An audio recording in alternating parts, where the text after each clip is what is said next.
my name is Michelle Garrett. I had a CASA when I was a child and it greatly affected my life. When I was 9 years old, I was taken away from my dad and I was sent to live with my aunt and uncle, and it was even, I would say, worse than my dad. My dad was an alcoholic, but he did provide and protect us, and then we were sent to live with my aunt and uncle because he was in trouble with the law and was going to do some jail time, but there was actually abuse and severe neglect and things like that, and so we were taken away. When I was 12, I was put in an orphanage.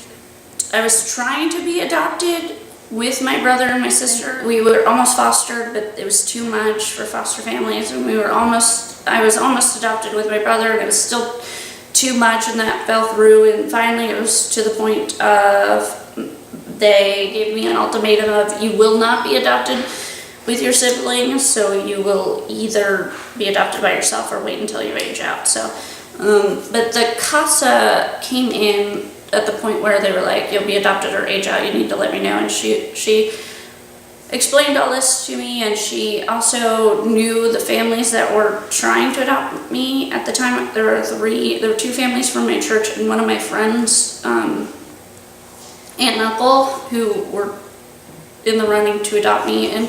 But the CASA, nobody asked me the first time. Nobody asked me for almost 2 years in the children's home what my thoughts were.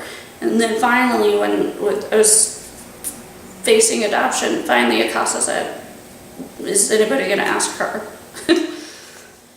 The CASA is the one who went to court on my behalf. We met a few times. She decided that I was level-headed and that I should have some say in who I got adopted by. And so she was actually the reason why I got to sit in on a meeting with the different families that were trying to adopt me. So I was the first, from what the judge had told me, the first kid to get to sit in and have some say in who would adopt me.